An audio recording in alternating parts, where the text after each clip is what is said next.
So that's the other thing to kind of avoid.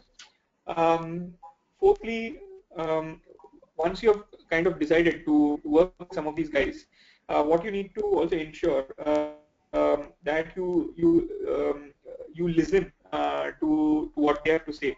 So when I say listen, it's not necessarily to kind of go down and accept whatever has been said, but failure to listen, failure to being open to suggestions, leaving you must be someone who is willing to leave your pride at the door when you walk into an investor, because at the end of the day they are not here to badmouth your idea, or they are not here to bring down your idea. I think what they are trying to say is how do they better your idea. In most cases, that's what investors are trying to do, because they're trying to invest in you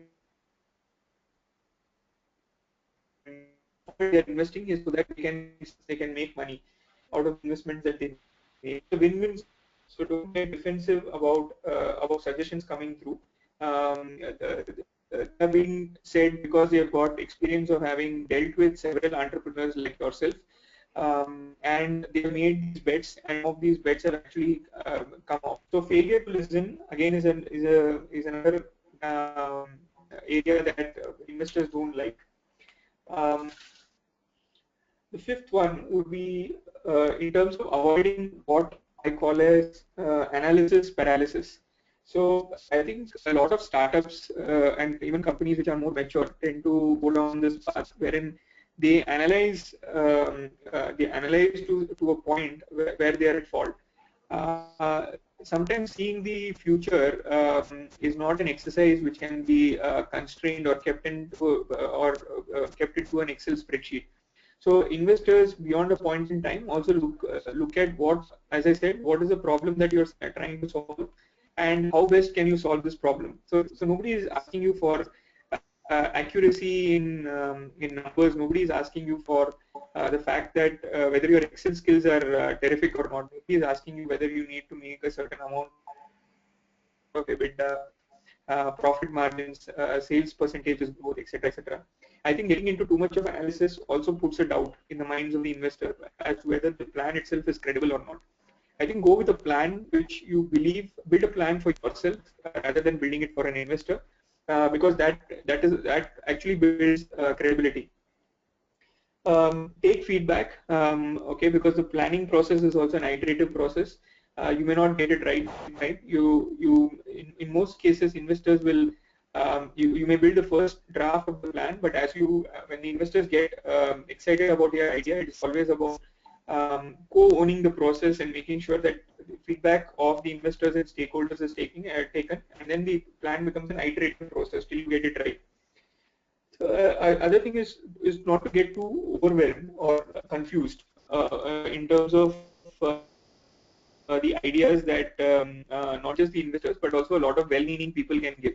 At the end of the day, remember that whatever you're trying to create is going to be delivered or is going to be executed purely based on your execution capabilities. The advisors or the well-wishers who are giving you that valuable advice um, may give it from their own paradigm or from their own limited experiences. So at the end of the day, while it is useful to take their advice, it is also prudent that you filter out what is needed and what is not needed. So the objective of seeking advice is to absorb everything what people say, but also remember not to get overwhelmed or not to get confused. Give yourself enough time to make those big decisions, because sometimes even getting to an idea may take a hell lot of a time. So while you may hear what everyone else has to say, and while you may hear what your mind is also constantly churning out, give yourselves some time before you can go and take that big decision in terms of which business you are going to get into, or what's the business model that you're going to adopt finally. Um, and I think lastly, I would say I think every entrepreneur needs to stay focused. As an entrepreneur, I think most of us would have more ideas floating in our minds. than what we can actually execute. Because at the end of the day, you may have 100 ideas going parallelly, but it is not possible for you to even say that I'm going to pick 20 ideas out of this and go and execute those 20. Even while you have zeroed in on one of the ideas, you may still get, while you're constantly interacting with your customers and the stakeholders around you, you may get more and more suggestions for improvement, ideas to diversify. And sometimes you always wonder whether the business that you've gotten is the right business or not. Um, I think the answer to that in most cases would be for you to stay the course, to stay invested, to stay focused for a certain period of time. Because if you don't, I think there's no way in which you will find out whether the idea is really going to work. Um, and also what's important is to realize not to neglect your core business. Core business, if you're already running a business and you're looking at a diversification idea, I think don't abandon core business. If the core business has been established well, it's doing reasonably well. There are people whom you have recruited. There is fair amount of traction. So don't leave it because you see some other idea which is larger than this. Because again, it is very tempting because ideas keep, as I said, ideas keep coming, and the ideas get fructified only when these get executed or implemented. Absolutely fine. So while all of us may get these ideas, stay the course. Don't abandon what you're doing. Continue to do it.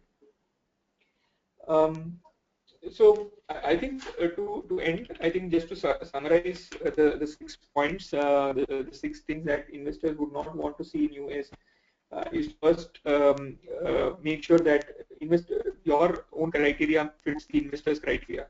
That's point number 1. Second would be to avoid anything called as cold calling. I think make sure that you're reaching out to the right people after having done enough research, after having people who know the investors and then introducing. Um, Third would be, if your startup does not make sense, I think don't try and push the idea too far with an investor, because for all you know that the next idea may be the idea that the investor wants to fund, and you may have just lost somebody. The fourth point would be to listen. Keep your eyes, ears, and your mind open to suggestions. Failure to listen actually puts you back. Again, as I said, remember that investors are also wanting a return on their investment, and they want to make this a win-win story.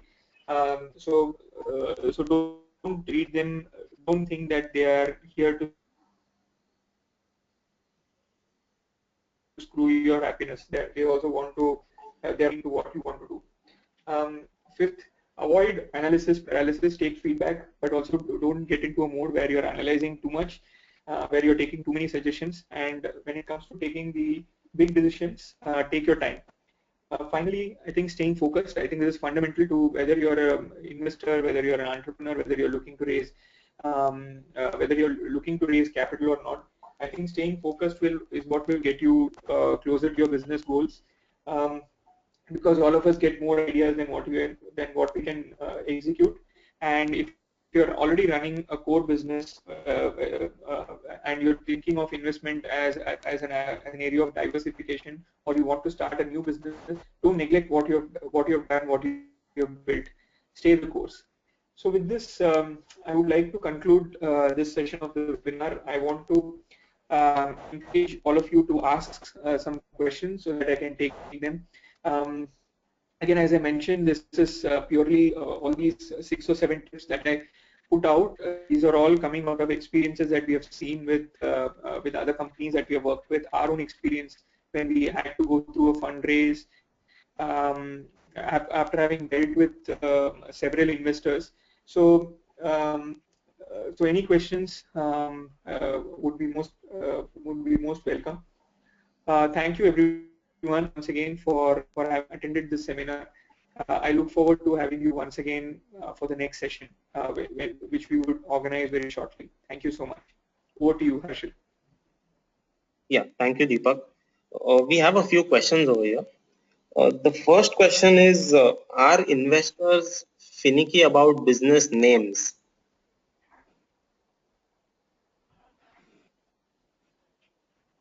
Okay, so I think uh, investors may not be finicky. I think it depends on how finicky you are about names as an entrepreneur.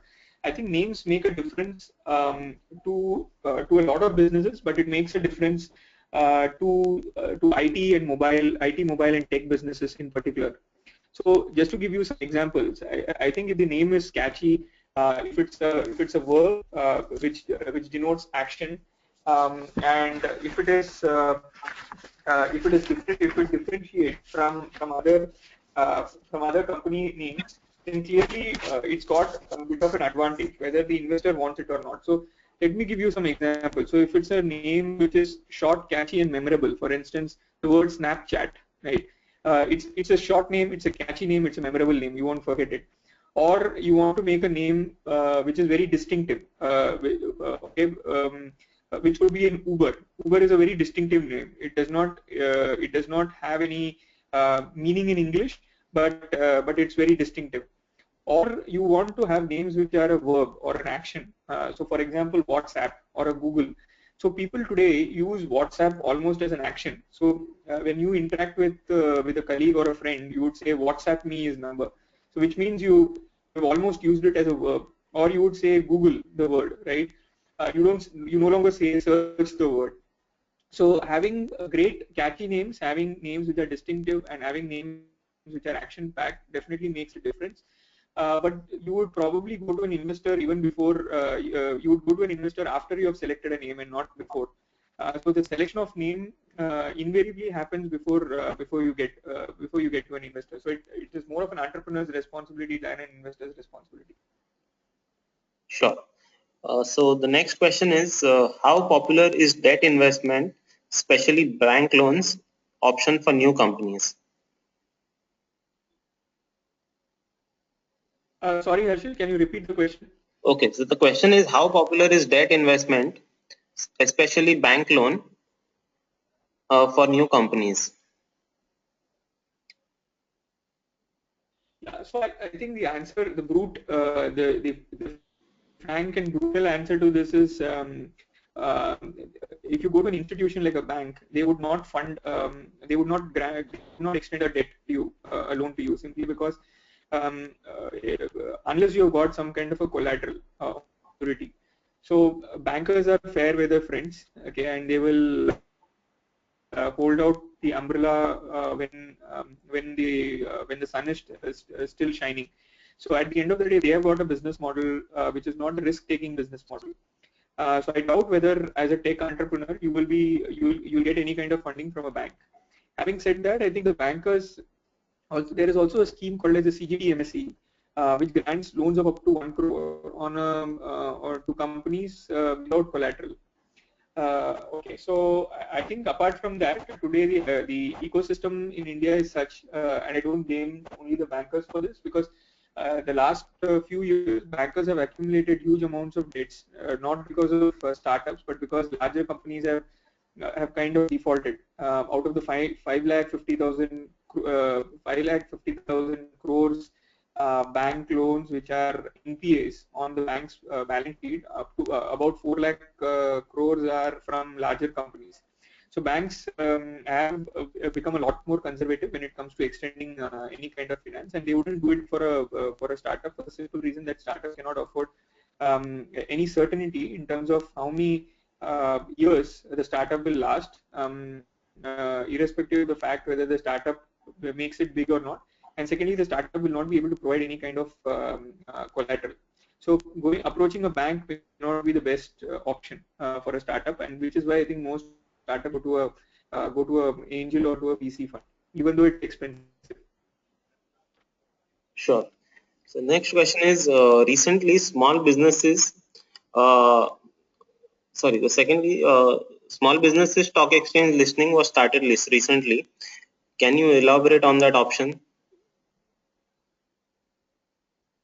Yes, I think it's a good option for those who are okay with not getting listed on the big exchange. It is faster to list.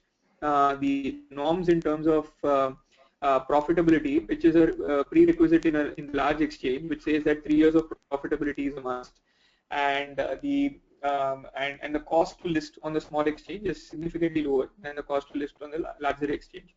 However, I think the listing norms as it stands, I'm not talking about the listing norms that has been proposed by the government for startups. I'm talking about the existing norms. So the existing norms today, the lacuna that they have is it also mandates that that merchant bankers who would be doing the trades on a day-to-day basis need to provide two-way codes for 75% of the time, and they also need to subscribe to a certain percentage of shares, which I think because these norms have been put in, some of the brokers or merchant bankers are reluctant to kind of take some of the companies, smaller companies, to a listing unless they feel these smaller companies are bankable. Which is why you don't see too many small companies having got listed on the BSE or on the NSE. If my understanding is correct, I think less than 100 companies have got listed on the BSE in the last 3 or 4 years since the small exchange concept has been floated. As far as the new listing norms for startups is concerned, I think if it comes, it will be good. But I again think that it may not be too useful for companies which are startup. It may be good for companies of the likes of say a Flipkart or some of the others who are actually contemplating listing overseas, because the Indian norm says that 3 years of profitability is a must in order to list in India. So for some of them who are private equity invested and who have huge who have huge valuations, and they don't have an option to exit today. Existing investors don't have an option to exit. Some of them may consider listing it in India and not going outside the country. I think it's more towards some of those guys. For the startups, I think till such time they get to a certain critical mass, it may still be worthwhile for them to uh, access venture capital funding, grow it up to a certain size, and then get themselves listed for an eventual exit. Sure. The next question is how best can we grab the investor's attention within a limited given time, and what is the best way to present our ideas? I think there is something called as the elevator pitch. You must have heard this. I think elevator pitch is something, just for those who don't know what an elevator pitch is. If you are in the elevator with someone and you press floor number 5, by the time you reach floor number 5, you should be in a position to have explained your idea to somebody within that time frame. I think investors at the end of the day, as I mentioned, they look at multiple investment options over a period of time, within a day, within a month. And what they're really looking for are businesses that are differentiated, people who are able to articulate these business ideas quickly, and the problem that they are trying to really solve. And why is this problem so unique, and what is the current solution to this problem? So there could be a current solution, but if your current solution that you're proposing is significantly better than the existing one, then you will grab the investors' attention. It is not just essential to have very nice looking PowerPoint slides presented in front of an investor, because today I think they investors also realize it is like preparing a CV today. I think most people prepare a good CV. Because thanks to the internet and the availability of good quality CV, people can basically write what they want. Unless you meet an individual face to face, you will not be able to assess the candidate. At the end of the day, investors are also looking for that. So one is the quality of the business idea, the problem that you're trying to solve, but ultimately it is about the people behind the idea. See, if the investors believe that they can trust you, and you will not use their money for means other than for what it has been given, I think you have better chance compared to some of the others. Sure. The next question is at high level, what are the common criteria for loan in terms of years of operation, revenue, etc.?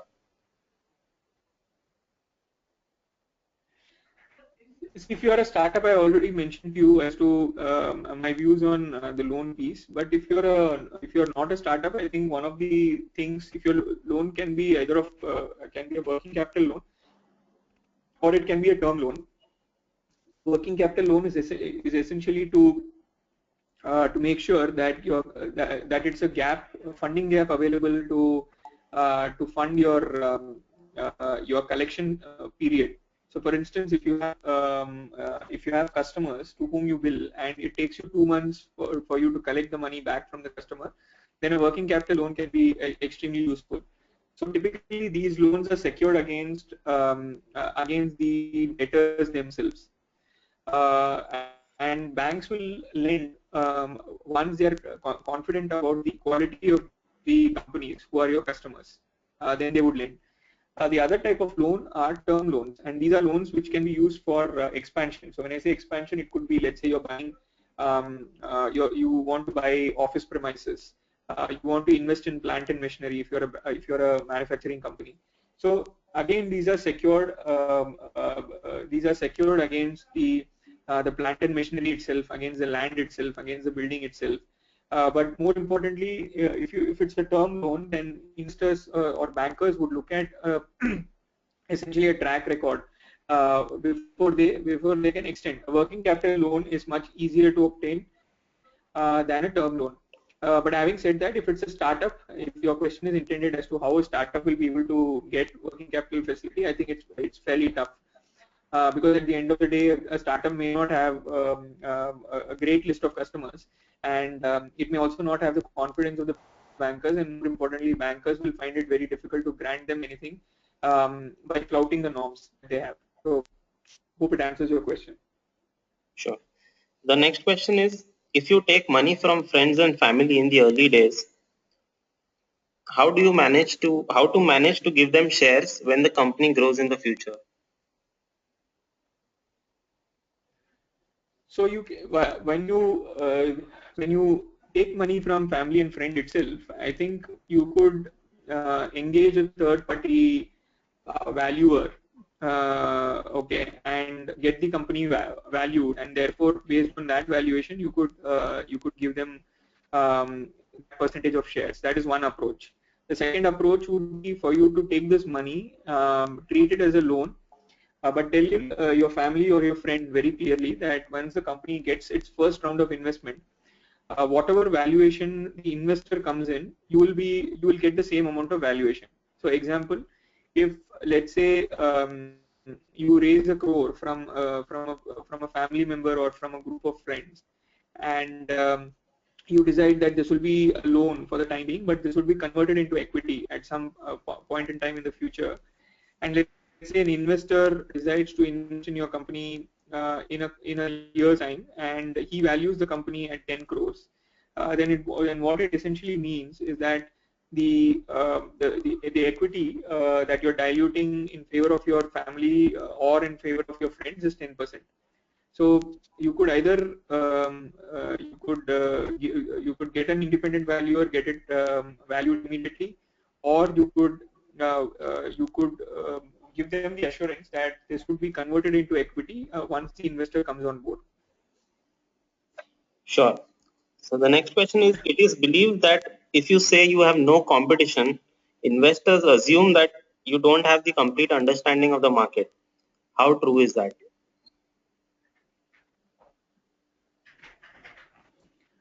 So, see, okay, so it's a good question, but the point remains is, I mean, what is the kind of business that you're really talking of when you say there is no competition? Maybe there is no competition which is not funded. Maybe there is no competition which is of a which does not have all the characteristics or features that you have thought through.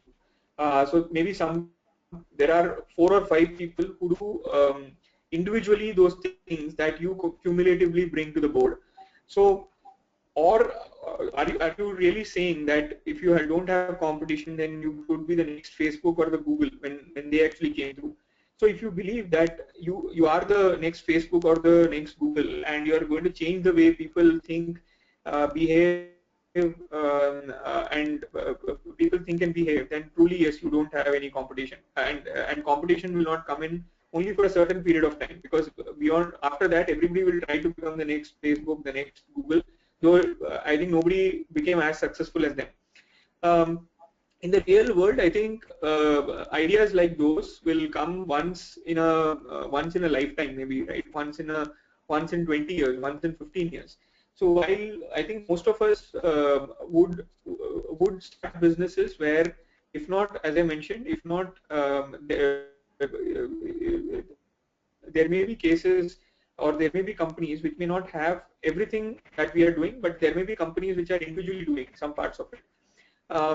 So what is essential to present to an investor is to tell the investor that though I don't have an exact copycat, or I'm not going to be an exact copycat of somebody, there are other people who are doing this part of my business, or there are other people who are doing this, which may be construed as one part of my business. So it's better to be upfront. Tell the guy as to what is happening in the market, because even if you don't tell him, tell the investor is smart enough to figure it out, because it also assumes that you're going to an investor who understands your space well.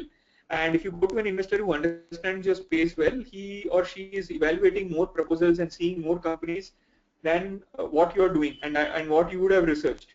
So it's best to tell these people upfront on what you believe is competition, rather than trying to say that um, you've got an idea which is unique and one in a million, which could be true. If you have that kind of an idea, then yeah, then great. But if you don't have, it's best to go out and tell them. Sure. Moving on to the last question for the day. In case if you have more queries, do send in. So the last question is, do investors like to be chased, or they prefer working their own way? See, I think investors, in one sense, I think they like to be chased, but they also don't like to be hounded. So you could, so every plan that you try and send to them, I think someone or the other within the team would take a look at it. It doesn't go unnoticed. I think an investor will get excited when he sees something that he or she believes fits into the investment philosophy or thesis of the fund, and therefore they'll get excited and come back. But having said that, I think in an era where all of us are hounded by emails, and all of us are drowned by emails, what captures the investor's attention best is if you are able to get to the investor directly without being too intrusive, which is what I meant when I was talking about it as well. Is that if you know someone between the investor and you believe that this person will be able to provide you with an interaction, and this could even be a half an hour discussion, and which is a platform which allows you to make this elevator pitch and also to tell a little bit about what you're doing, then you should seek those introductions out. That's the best way, because it builds a lot of credibility to the process, rather than you trying to reach out to someone because there is too much going on in the investor's life as well. Secondly, I think when you meet the investor, I think the investor also wants to hear wants to hear what is actually your plan, rather than you trying to tell him what he wants to hear. Okay, because again, this game is not about flattering somebody and getting funding, which invariably will not happen. It is about your own conviction in your own business plan, in your own business model, in your own ability to define the problem that you're trying to solve, rather than telling making the investor wanting to listen to what he wants to hear. So if that, I hope I'm being clear on this, because we have seen a lot of cases where investors may not tell this on your face, but what they do is